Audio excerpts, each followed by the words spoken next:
నందిపేట కేజీవి స్కూల్లో ఇది మన ఏది రాఖీ సందర్భంగా రాఖీ పౌర్ణమి సందర్భంగా పిల్లలతో జరుపుకోవాలనుకున్నాం. అందుకే ఉదయం వచ్చి పిల్లలతోనే భోజనం చేసి ఈరోజు డే మొత్తం వాళ్ళతో గడపాలనుకున్నాం, గడిపినాం.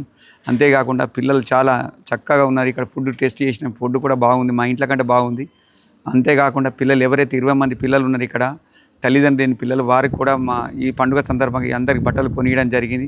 ఇది కూడా నా జీవితంలో మర్చిపోలేను. ఎందుకంటే ఈ పిల్లలకి ఎవరు లేకున్నా మేము ఉన్నామన్న భరోసా ఇద్దామన్న ఉద్దేశంతోనే ఈరోజు ఇక్కడికి రావడం జరిగింది. పిల్లల మధ్య జరుపుకోవడం జరిగింది.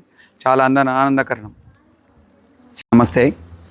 వేదికలు నిర్వహించిన మన ప్రిన్సిపాల్ మేడంకు, మరి అలాగే టీచర్స్ అందరికీ, మరి విద్యార్థులకు, ప్రెస్ సోదరులకు అందరికి పేరు పేరున ధన్యవాదాలు. ఈ రాఖీ పండుగ సందర్భంగా నేను ఈరోజు ఎక్కడైతే ఈ చిన్న పిల్లలు ఉన్నారో వాళ్ళ మధ్య జరుపుకోవాలని ఉద్దేశంతో ఈరోజు ఇక్కడ సెలక్షన్ చేసుకోవడం జరిగింది.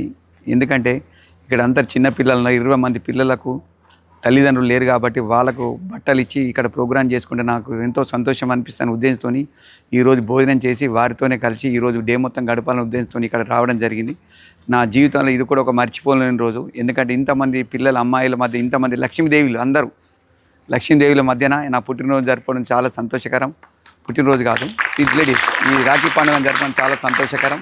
అంతేకాకుండా మా స్కూల్కి విజిట్ చేసిన ఎర్రం సిలిండర్ లింగం గారికి స్వాగతం చెప్తున్నాను సార్.